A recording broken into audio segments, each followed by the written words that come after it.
Oi, boa noite, gente. Aliás, boa tarde para quem está em Manaus. Boa noite para quem está no horário de Brasília. A gente está fazendo aqui o Festival Literário do Sesc Amazonas, que nesse ano homenageia Clarice Lispector. Então, queria parabenizar, na verdade, toda a equipe do Sesc Amazonas pelo esforço, por conseguir trazer isso, fazer isso online. Agradecer quem está assistindo. A gente teve um probleminha de trânsito, mas conseguimos chegar.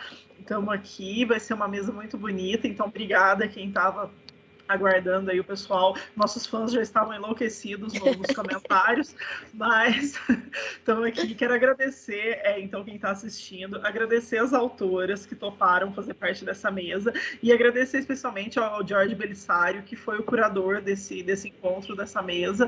Muito obrigada pelo convite. O tema da nossa mesa é encontrar a sua vez, encontrar sua voz. Então, eu vou apresentar as nossas convidadas, e daí a gente começa aqui o nosso bate-papo. Fiz pela ordem alfabética, então, para não privilegiar ninguém. A Aline Bey, então, nasceu em São Paulo, tem 33 anos, e depois de ganhar o prêmio Toca, criado pelo escritor Marcelino Freire, escreveu em 2017 o primeiro romance, que é O Peso do Pássaro Morto. Com ele, ela foi vencedora do Prêmio São Paulo de Literatura em 2018, na categoria Melhor Romance de Autor com Menos de 40 anos. Foi também finalista do Prêmio Jabuti. O livro virou peça de teatro e já rodou o Brasil e algumas partes do mundo com esse livro. A Cali Boreas, agora na sequência, ela é escritora portuguesa, tem 2 livros de poesia publicados e alguns contos também. O primeiro livro é O Outono de Azul a Sul, que saiu em 2018, é um roteiro poético dos anos de exílio desejado dela aqui no Brasil, tendo como protagonistas o ser deslocado e, enfim, tudo isso mais. E o segundo livro é O Tesserato, que saiu em 2020, foi escrito em 2019, e é uma reunião sequenciais de tentativas poéticas acerca da suspensão e do deslocamento na imobilidade da linha reta curva do vértice ao desvértice. E, além disso, publicou vários contos, publicou em antologia, tem uma antologia pela Amazon, escreveu peças de teatro e faz muita coisa relacionada à poesia em vídeo, em fotografia, que vale muito conhecer. E a Mel Duarte nasceu na primavera de 88 em São Paulo, então aí fez aniversário ontem, a Mel, parabéns, Mel, atrasada. É escritora, poeta, slammer e produtora cultural e atua com a literatura desde 2006. Integra a coletiva Slam das Minas de São Paulo, batalha de poesias autorais voltadas para o gênero feminino, publicou os livros Fragmentos Dispersos em 2013, Negra Nua e Crua em 2016, que foi traduzido para o espanhol em 2018, lançado na Espanha, O Querem Nos Calar, Poemas para Serem Ouvidos em Voz Alta, em 2019, e agora, no verão de 2020, vai publicar o Colmeia, que é uma reunião desses livros todos, mais poemas inéditos, sai ainda esse ano. A Mel também é autora dos livros infantis As Bonecas da Avó Maria e A Descoberta de Adriel. E em 2016 ela foi destaque no sarau de abertura da Flip, em Paraty. Foi a primeira mulher negra a vencer o Rio Poetry Slam, que é um campeonato internacional de poesia. Representou o Brasil no Festlab Tag, em Luanda. E em 2019 foi a primeira poeta negra brasileira a lançar um disco de poesia falada, que é o Mormaço, e está disponível em todas as plataformas de música. Então, nossas convidadas são muito múltiplas, fazem vários trabalhos autorais e trafegam em diferentes linhas de poesia, em linhas de trabalho, sejam audiovisuais, seja da palavra escrita, seja da palavra falada, seja através de fotografia, seja, enfim, é um universo todo à parte a ser desbravado pelas 3, e, no entanto, eu acho que isso, na verdade, é um ponto que converge as 3. Eu, essa que vos falo, sou a Jéssica Balbino, sou jornalista, sou escritora e vou mediar, então, esse bate-papo com muita alegria e com muita honra. É quase uma conversa de comadre, porque tenho um grande afeto pelas 3, a gente sempre troca, sempre que possível, então acho que vai ser muito divertido, muito gostoso, muito mais próximo da diversão do que de um trabalho, de uma obrigação. Mas, para começar, eu queria saber de cada uma quando foi e como foi que vocês encontraram a própria voz, que vocês descobriram que vocês tinham voz e que poderiam falar. E aí, se quiser seguir essa sequência que eu fiz das apresentações, acho que fica mais democrático. E na sequência, eu queria pedir para que vocês lessem os textos que a gente tinha combinado de cada uma ler um texto que vá ao encontro do tema da mesa. Perfeito. Bom, então vou começar por ordem alfabética, era assim na escola também. Boa noite a todos, a todas, a todos. Estou muito feliz de estar aqui com vocês. Eu admiro muito o trabalho das três, então é uma honra para mim, um aprendizado. Quero muito escutar tudo que vocês vão trazer. Então, bem, sobre encontrar a voz, né? Eu acho que eu encontrei a minha voz quando algo muito importante para mim saiu da minha vida, que foi o teatro. Eu tenho uma formação como atriz, antes de ser escritora. Eu sempre quis ser atriz, desde pequena. Então, era um sonho e era algo que eu praticava dentro da minha cabeça, um exercício de imaginação, de profissão. Eu comecei a estudar com 14 anos, num curso livre, e depois, aos 15 anos, eu comecei a fazer um curso profissionalizante e me formei perto dos 20 anos. E nesse curso de teatro, eu sempre fui leitora, sempre adorei ler. Eu tinha uma personalidade mais solitária quando eu era mais jovem, e isso, claro, acabou se desdobrando em outras coisas, porque hoje eu me sinto bem sociável, mas eu sentia quando eu era pequena que a leitura era uma grande companhia para mim, então eu sempre adorei ler, mas nunca passou pela minha cabeça ser escritora, me tornar escritora. Eu nunca tinha visto nenhum escritora vivo, eu só via foto deles no livro, né?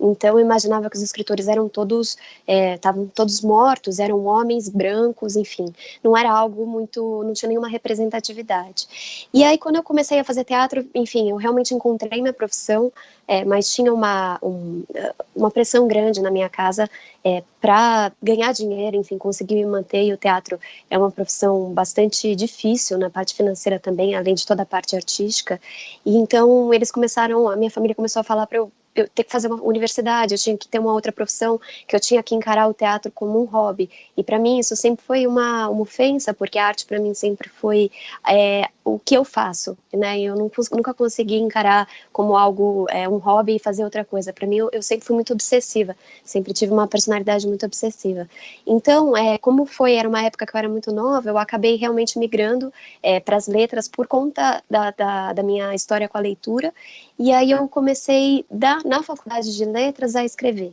E aí a escrita se instalou como uma possibilidade de criação para mim, mais silenciosa que o teatro, porque eu não precisava, ninguém precisava saber o que eu estava fazendo. A escrita, por ela ser muito silenciosa, ela dava muita liberdade para mim.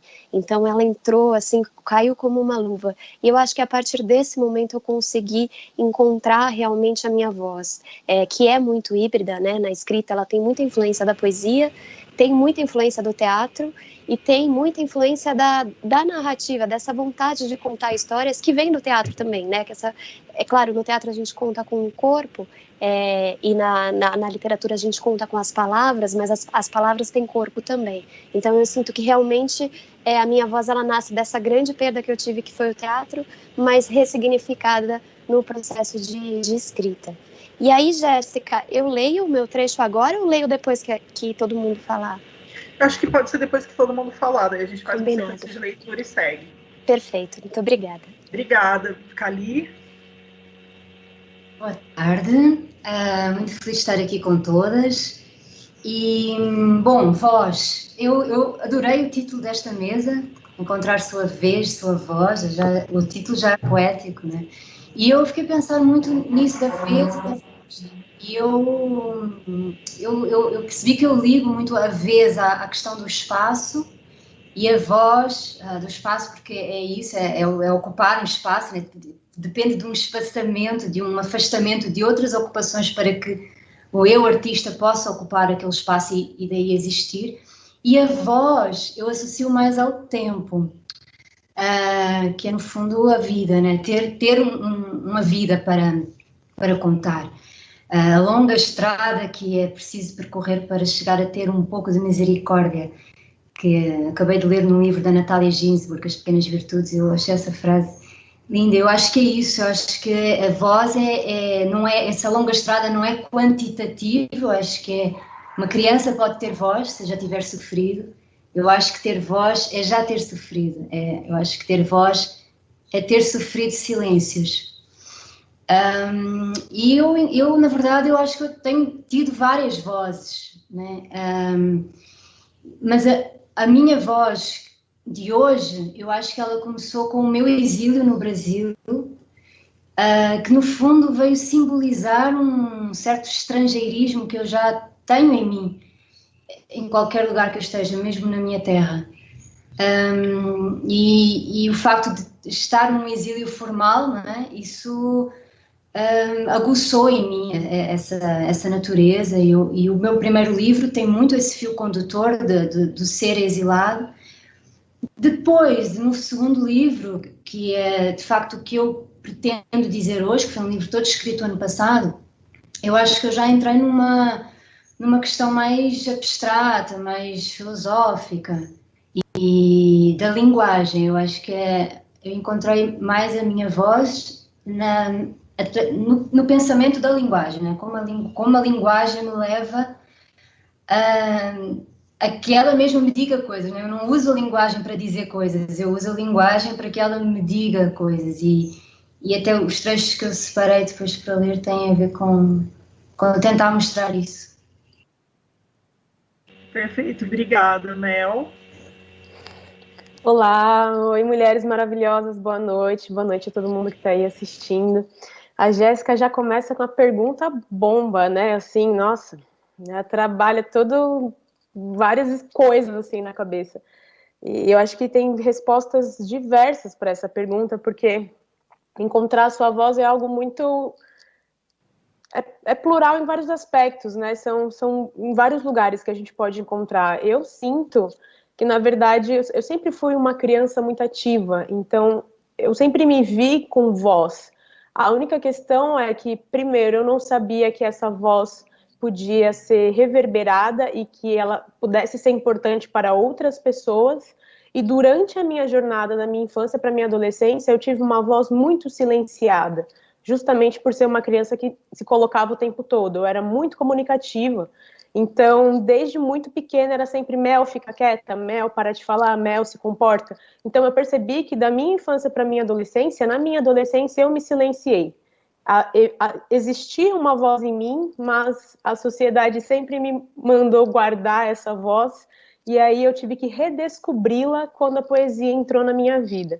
E a partir do momento que a poesia aparece para mim, eu descubro ela como, já diz Maya Angelou, um aparato de sobrevivência. Com a poesia, além da minha voz vir à tona, eu me reencontro.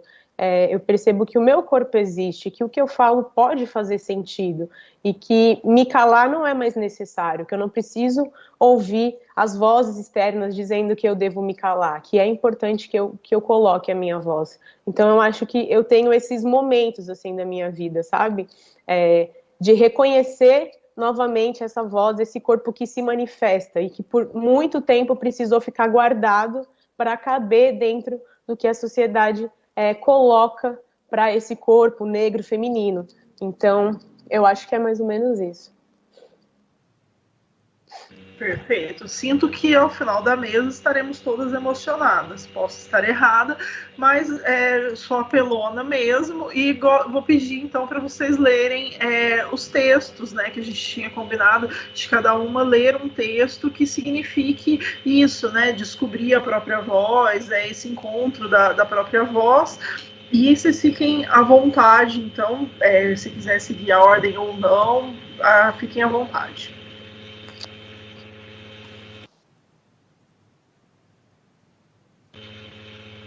Aline? Posso ir? Tá bom, eu estava esperando se alguém quiser. Você tá ansiosa, então vai, Aline. Bom, eu vou ler um trecho do Pássaro, que é o meu livro, né? O Peso do Pássaro Morto, meu único livro publicado por enquanto. E, na verdade, é o começo dele, sabe? E quando eu escrevi esse comecinho dele, assim, eu tive a certeza que eu ia escrever uma história mais longa, porque O Pássaro é o meu primeiro livro mais longo, né? Eu sempre escrevi textos mais curtos. E eu acho que ele me trouxe muitas coisas. E eu acho que você escrever um romance sendo uma mulher, às vezes a gente tem um hábito de achar que a gente não vai dar conta, que a gente não consegue. E eu achei que quando eu escrevi esse primeiro trecho, eu falei, não, essa história tem caldo para eu continuar. Então eu acho que tem tudo a ver com a nossa mesa. Seu Luiz é um velho sabido, com cheiro de grama. Acho que o desodorante dele é verde, e o corpo deve ter uns 100 anos, de tanta ruga, na pele toda. Um homem tartaruga. A casa que ele mora parece uma toca. Tem muita árvore, antes de começar pela sala, de sofá cinza e um eterno presépio, que fica o ano inteiro na mesa de centro, com o menino Jesus fora da manjedoura. Quando o seu Luiz não está olhando, eu coloco o Jesusinho de volta na cama, coitado. E depois de dias, quando eu volto, sempre de mão dada com a minha mãe, o Jesus está fora da cama, mais uma vez. Aí eu fiquei religiosa, achando o Deusinho um menino teimoso. Seu Luiz é benzedor. Quando eu estou com dor de garganta, e eu estou sempre com dor de garganta, ao invés de médico, minha mãe me leva no seu Luiz. Fico tensa antes e toda vez, porque acho aquela casa com muito cheiro de mato, a TV ligada num canal que ninguém assiste. Na hora de benzer, é reza de índio. A voz do seu Luiz fica grave, parece que tem um cacique dentro dele, cantando para eu sarar. Minha mãe pede, fecho o olho, finjo que fecho, mas ainda vejo um pingo do chão, a ponta do pé, na dança da cura. Dá um pouco de medo, misturado com vontade de rir, mas a bênção funciona. Depois de uns 3 dias, minha garganta para de doer para sempre. Até a próxima dor. Uou, agora é o momento que a gente bate palma, respira e segue. Fazer online é muito difícil, né? A gente não tem esse retorno do público. Eu fico sempre esperando as palmas, né? Para poder continuar. Esperando o momento da quebra. Mas como ele não veio, então sinta-se aplaudida, Aline. Vamos, Calil, você pode ler?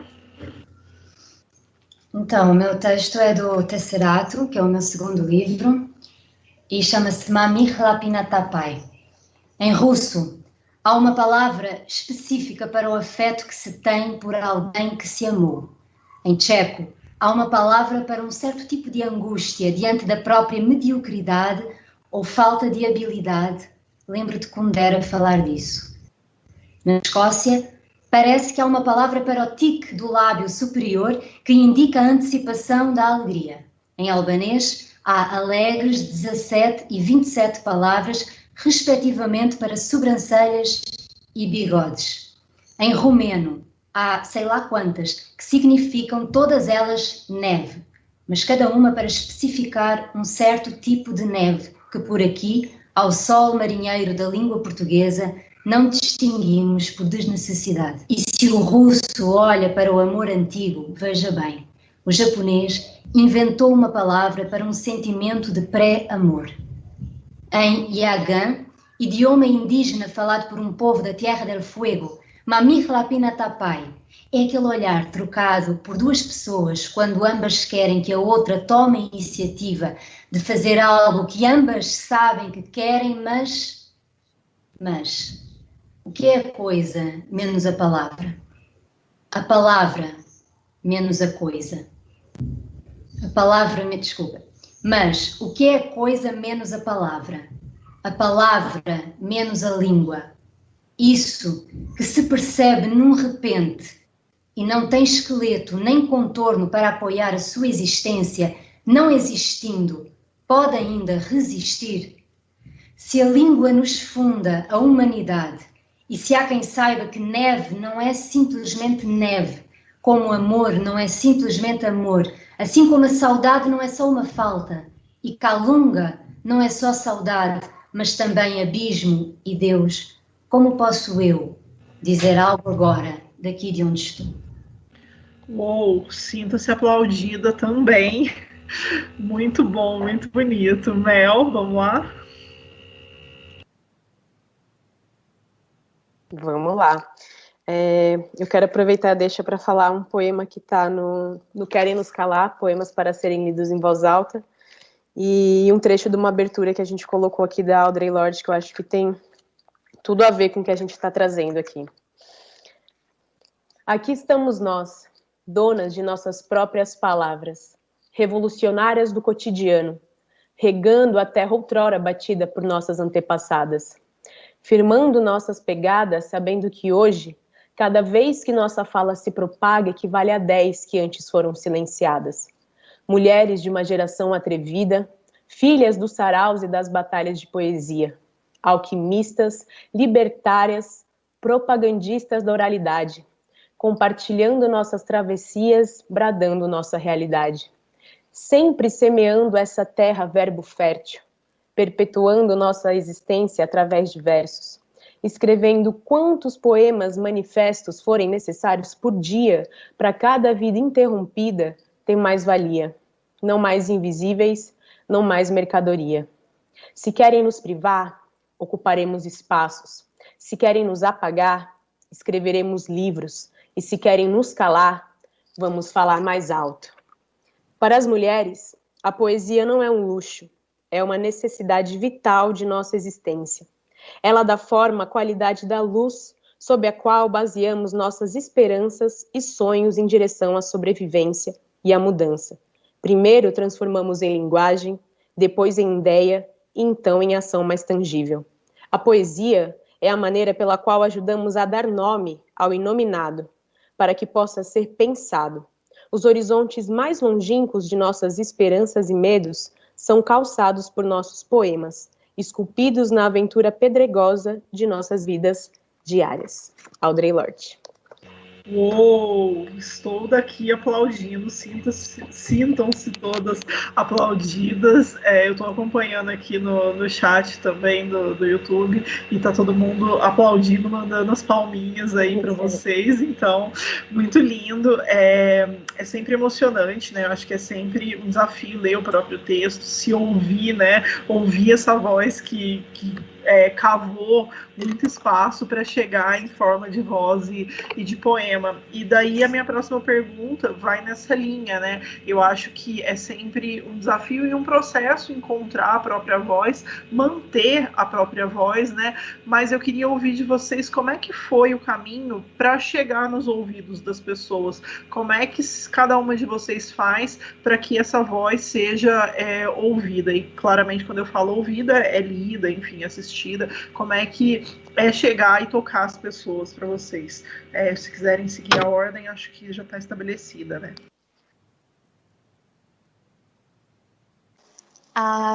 Essa pergunta é muito incrível, porque eu acho que construir os seus leitores, né, construir esse público, é justamente essa palavra mesmo, é uma construção, é algo que nunca está pronto.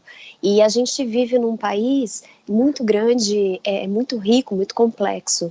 E sempre, quando eu comecei a escrever e comecei a sentir o desejo de publicar mais adiante, eu ouvia muitos desencorajamentos, no sentido de que a gente vive num país de não leitores, né, por conta de toda a situação complexa que a gente vive no Brasil. E de fato, é um país que tem que ter mais leitores. Mas eu sempre gostei muito de me colocar como uma ativista da leitura também. Antes de eu publicar, eu sempre compartilhei os livros que eu leio, os poemas que eu gosto. Eu tinha um site de arte e cultura, antes de publicar também o Oitava Arte, que era um pouco como na margens, né, pelas margens, que a gente compartilhava, tinha uma coluna onde os nossos leitores podiam compartilhar os seus textos, mandavam pra gente, a gente publicava todo final de semana. A gente tinha o Sarau do Caixote, onde a gente podia trazer os nossos textos, e tinha os convidados também que podiam trazer a sua música, o seu poema, o seu conto, a sua fala, o que viesse. Então eu sempre gostei muito dessa troca. E quando eu publiquei, eu publiquei pela editora Nós, né, em coedição com a Edith, que é do Marcelino, a editora Nós é da Simone Paulino, e é uma editora muito bacana, e na época que eu publiquei, ela tinha menos penetração no mercado, porque hoje você vai nas livrarias, você encontra livros da Nós em todos os lugares. lugares, mas quando eu publiquei era um pouco menos, né? E eu tinha essa ideia já, porque o Marcelino também, por ter feito a oficina do Marcelino, ele fala muito isso, né? Que o livro é do autor. E ele fala que a maior distribuidora de livros no Brasil é o Sovaco, né? Ele sempre falou isso. E a gente ria muito, e eu sempre concordei muito com esse jeito de encarar o mercado, né? Desafiador, mas um campo profundo, onde a gente pode trabalhar e formar leitores. E é o que eu tento fazer com o Pássaro, eu vendo ele até hoje pela internet, eu ofereço meu livro para possíveis leitores, então, se acontece uma resenha do Pássaro, eu vou nas pessoas que curtiram essa resenha, mando mensagem no privado, claro que às vezes pode ser que incomode, né, nesse sentido, eu peço desculpa se incomoda em algum ponto, mas eu acho que é muito importante essa troca e tem me feito muito bem. Eu tenho conseguido vender o livro de uma forma que eu não conseguiria se eu tivesse só esperando que os leitores chegassem no livro de alguma forma. Então eu gosto de ser ativa nesse sentido. Aline, o Seu Escola é um case de vendas de livros no Brasil. Se por acaso algum dia você resolver mudar de profissão, tá aí, já fica essa dica do meu momento coach, que você é um case. É muito bom, mas obrigada pela resposta. Cali, você pode contar então como é que você faz para chegar? Então, eu tento fundir muito, não, é uma coisa natural em mim. Como eu sou atriz também, então eu naturalmente eu fundo a palavra, né? Eu até costumo dizer que a poesia ela é mais espaçosa que o poema, então eu não me contento com o poema escrito no livro. Então eu preciso fazer performance, eu sempre estou inventando espetáculos, jam poetry sessions e atualmente em tempos de quarentena performance já fiz algumas ao vivo também. E misturando sempre a coisa da palavra com a voz, não é? A voz física mesmo, e a imagem. Eu faço também videopoemas e a música também. Eu faço trilhas sonoras nos meus livros, então eu estou sempre tentando ocupar vários possíveis espaços dessa poesia. E acho que é a forma que eu encontro de ir penetrando, né? Esse público leitor, onde ele estiver, por algum lugar, pela imagem, pela música, pela palavra, pelo livro, pelo espetáculo, pode chegar. Acho que é por aí. Mas quando se fala de vez, também eu acho que tem muito uma palavra que nos surge, né, que é reconhecimento. E aí surge a problemática de quem é o agente do reconhecimento, né? A quem nós damos esse poder de dizer, não, sim senhor, és um artista, tens uma vez, tens um espaço. Quem é? Eu acho que esse é o principal. Perfeito, obrigada. E você, Mel? Eu acho que desde quando eu comecei todo esse processo da poesia, que foi também de uma forma muito despretensiosa, o que me fez chegar mais nas pessoas é estar fisicamente nos lugares, botar o meu corpo em movimento e a minha voz em movimento para que as pessoas conhecessem o meu trabalho. Como a Aline falou, é isso, não dá para a gente ficar esperando as pessoas virem até nós. A gente tem que estar se movimentando, tem que estar propondo, chamando as pessoas, né, para um diálogo, para mostrar o nosso trabalho. Então, sempre essa provocação, de sempre estar entrando em contato. Eu participei de muitos saraus, na verdade, eu tive uma fase assim, que eu não saía da rua, qualquer lugar que eu pudesse estar para apresentar o meu trabalho, para falar poesia, eu estava. Durante 6 anos eu fiz parte de um coletivo chamado Poetas Ambulantes, que declamava e distribuía poesia dentro dos transportes públicos aqui da cidade de São Paulo, e a gente fazia itinerários de 2, 3 horas, declamando poesia sem parar. Isso também me ajudou muito a chegar nas pessoas e a praticar também essa coisa do olho no olho ali na hora, de pessoas que não estão acostumadas a ouvir poesia e entender como batia, se fazia sentido o que eu falava, as coisas que a gente criava ali. Isso me ajudou muito a encontrar o meu tom, a entender como posicionar minha própria voz num espaço fechado, num espaço aberto, a entender a forma como os olhares estão se manifestando para mim e entender o tom do que eu estou falando, para onde eu tenho que ir, onde eu devo parar. Então isso me ajudou muito e com certeza, né, as redes sociais também ajudam bastante. Eu também faço muitos vídeos com poesia, desde videoclipe até uns vídeos roots mesmo, desde sempre jogando por aí, e E hoje também com o Islã das Minas, que é uma outra plataforma, foi um outro lugar também onde a gente conseguiu acessar muitos espaços e muitas mídias com a poesia, né? Então, dessa forma, a gente vai conseguindo lugares que ajudam a nossa voz a reverberar,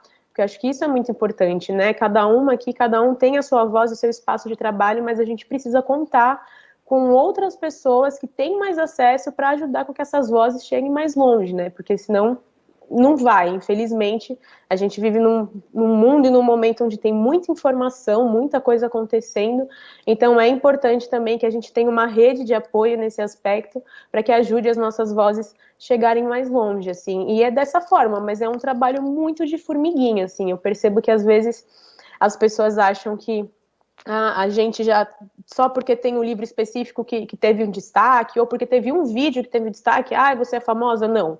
Existe um nicho muito específico, pessoas muito específicas que ainda consumem o nosso trabalho. A gente ainda não chegou para o grande público, o nosso livro ainda não vende o suficiente para a gente receber royalties, então é todo um processo que ainda é muito grande. Aparentemente, acho que as redes e esse movimento, para quem vê de fora, parece que é algo glamouroso ou grande, mas ainda não é. A gente ainda tem um caminho muito longo para conseguir fazer com que as nossas vozes reverberem mais, que elas tenham mais destaque em espaços da grande mídia, né? Olha, obrigada às três pelas respostas. Eu estou sendo pressionada aqui pelo SESC por conta do horário, porque acabou que a nossa mesa foi um pouco penalizada, porque atrás hoje teve um problema técnico, mas eu tinha imensas perguntas aqui para fazer, inclusive perguntas da obra de cada uma, né? E aí entrando um pouco na obra, enfim, falando mesmo mais literariamente. No entanto, vai ficar difícil a gente ter que remarcar essa conversa para algum momento, num boteco, ou em algum outro SESC, ou o SESC reconvida a gente para uma mesa presencial no festival do ano que vem. A gente está disponível aí, tá? Assim, só vocês têm os contatos, mas eu queria que cada uma falasse antes de encerrar, já pedindo desculpa para o SESC, que a gente vai passar um pouquinho do horário, mas acho que todo mundo pode trabalhar 10 minutinhos a mais no dia da abertura, porque a gente teve esse probleminha técnico. Então, eu já encerro aqui, quero agradecer todo mundo que ficou assistindo a gente, que enviou as perguntas que infelizmente eu não consigo ler em razão do tempo, agradecer vocês que se dispuseram a falar desse processo, que é um processo super íntimo, e deixar esse espaço para a voz de vocês ecoarem. Então falem o que vocês sentirem no coração de falar sobre a literatura de vocês, sobre o que cada uma está representando no mundo com a própria voz, e é isso. Muitíssimo obrigada mesmo a todas vocês, a toda a equipe do SESC, que foi muito carinhosa durante todo esse período com a gente, e é isso, um super beijo, estou aqui ouvindo a voz de vocês que segue ecoando, e tudo que vocês falaram na mesa hoje vai ecoar durante muito tempo para mim, eu tenho certeza que para todo mundo que está assistindo a gente, que foi muito bonito.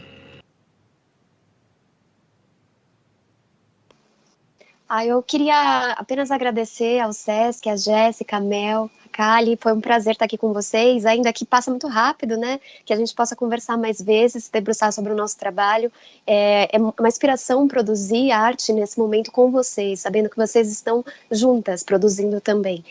Essa fala que a Mel trouxe agora sobre ocupar o transporte público, ocupar a cidade com poesia, eu acredito nisso, e eu espero que quando tudo isso passar, a gente possa voltar a ocupar a nossa cidade com arte, porque a gente está precisando muito. Obrigada.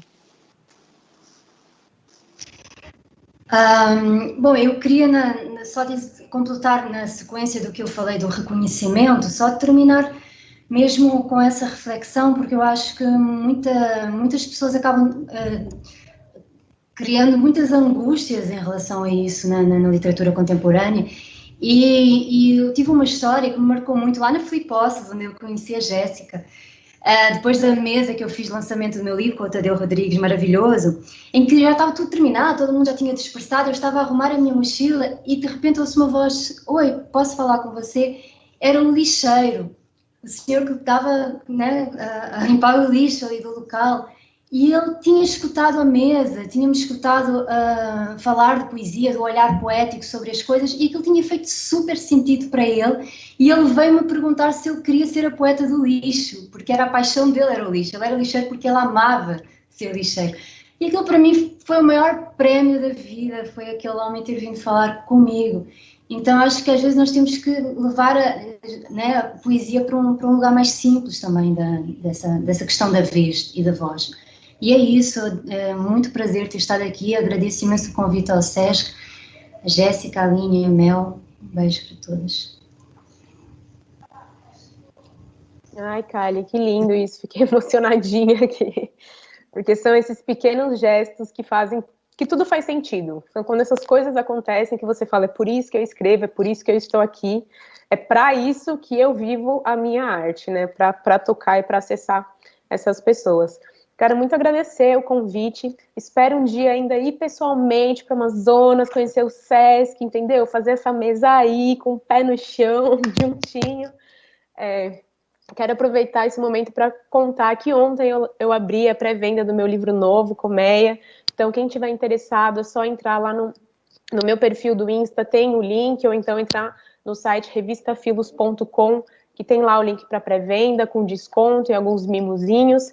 Quem puder fortalecer, eu agradeço, só compartilhando ou adquirindo o livro, enfim, que é isso, né? Esse processo dos nossos livros são bem complexos, ainda mais depois desse ano que foi muito doido, é uma ousadia querer lançar um trabalho assim no final do ano, mas eu entendi que era um momento propício também, então joguei ele no mundo. Obrigada a todo mundo aí que esteve aqui nos acompanhando, que nos ouviu. Por favor, coloquem mais poesia na vida de vocês, levem a arte a sério, respeitem os artistas, as artistas. Nesse momento, muitas pessoas querem consumir arte, mas poucas pessoas se preocupam em manter os artistas vivos, então é importante que a gente pare para pensar sobre isso também, como essas pessoas estão sobrevivendo das suas artes, de que forma a gente pode fortalecer quem não está no mainstream, quem não tem ainda toda essa visibilidade para continuar fazendo o seu trabalho. Acho que é isso. Obrigada, Jéssica. Obrigada, Aline. Obrigada, Kali. Obrigada, Sesc.